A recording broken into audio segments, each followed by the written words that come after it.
పేదవాడి పక్షాన నిలబడతాం, ప్రజా గొంతుకై నినదిస్తాం. వాయిస్ ఆఫ్ వాయిస్లెస్, తెలుగువారి మనస్సాక్షి సాక్షి టీవీ.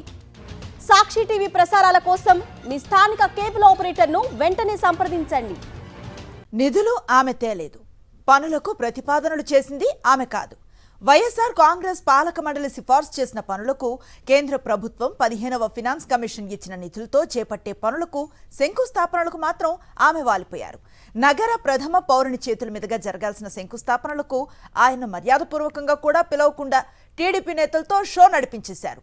కడప ఎమ్మెల్యే మాధవిరెడ్డి తీరుపై కడప మున్సిపల్ కార్పొరేషన్లో పాలక పక్షం నిప్పులు చెరుగుతోంది.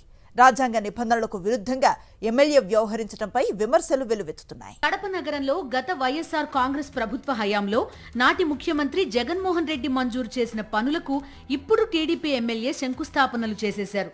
చిత్రం ఏంటంటే కడప నియోజకవర్గానికి కానీ నగరానికి కానీ చంద్రబాబు నాయుడి ప్రభుత్వం నిధులు కేటాయించిందే లేదు.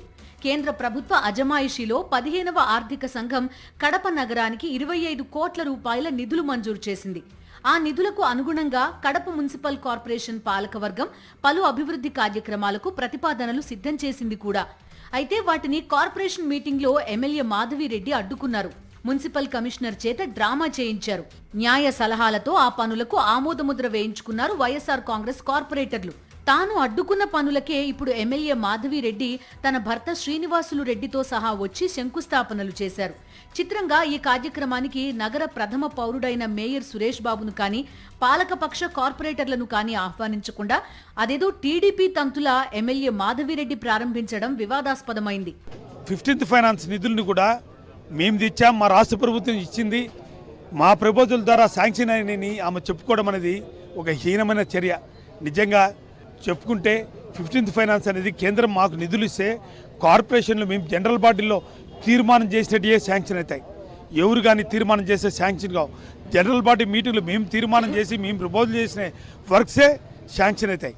ఆ వర్క్స్ని ఈరోజు ఆమె శంకుస్థాపన చేయడం అనేది చాలా చర్య. మేము చేయాల్సిన శంకుస్థాపనలు మా కార్పొరేటర్లు మేయర్గా ప్రథమ పౌరుని మేము చేయాల్సింది వాళ్ళ డివిజన్ ఇన్ఛార్జీలతో శాసనసభ్యురాలు ఆమె పాల్గొనడం, వాళ్ళ హస్బెండ్ పాలిటీ బ్యూరో సభ్యుడు శ్రీనివాసులు పాల్గొనడం ప్రజలందరూ గమనించాలా. 1 సంవత్సరం అవుతుంది కడప కార్పొరేషన్కి రాష్ట్ర ప్రభుత్వం నుంచి ₹1 అంటే ₹1, పావలా అంటే పావలా తెచ్చిన దాఖలు లేవు. ఎమ్మెల్యే తీరుపై మండిపడుతున్న వైఎస్ఆర్ కాంగ్రెస్ నేతలు అసలు కడప నియోజకవర్గానికి చంద్రబాబు నాయుడి హయాంలో 1 పైసా అయినా నిధులు మంజూరు చేశారా అని నిలదీస్తున్నారు. దీనిపై శ్వేతపత్రం విడుదల చేయాలని మాజీ మంత్రి అంజాద్ బాషా సవాల్ విసురుతున్నారు. మా సవాలు ఈ మీడియా ముఖంగా శాసనసభ్యురాలకి ఒక శ్వేతపత్రం రిలీజ్ చేయమనండి. ఈ రాష్ట్ర ప్రభుత్వం మరి ఈ నియోజకవర్గానికి మరి ₹10 శాంక్షన్ చేశామని చెప్పి శ్వేతపత్రం రిలీజ్ చేయమనండి, జీవో చూపించమనండి. మేము మా ప్రభుత్వం ఇచ్చిన జీవోలను ఈరోజు డేట్లు మార్చి, అది కూడా ఏంటి, రవీంద్రనగర్కు సంబంధించిన 2 బ్రిడ్జులు మరి ఆమె ఎమ్మెల్యేగా ప్రమాణం స్వీకారం చేయక మునుపే మరి అక్కడికి వెళ్ళి మరి అక్కడి ప్రజలకు మాట ఇవ్వడం జరిగింది. 6 నెలల్లో ఈ బ్రిడ్జ్ కంప్లీట్ చేస్తానని చెప్పి సొంత నిధులతో. మరి ఈరోజు ఎక్కడ పోయినాయి అయ్యింది? ఈరోజు 13-14 నెలలు అవుతోంది వాళ్ళ ప్రభుత్వం వచ్చి. ఎక్కడ వేసిన గొంగలు అక్కడే ఉంది. కార్పొరేషన్ లో పాలక వర్గానికి ఎమ్మెల్యేగా సహాయ సహకారాలు అందించాల్సిన మాధవిరెడ్డి మొత్తం పాలకవర్గం అధికారాలనే తన చేతిలోకి తీసుకోవడం స్థానిక సంస్థలను నిర్వీర్యం చేయడమే అంటున్నారు కడప వాసులు.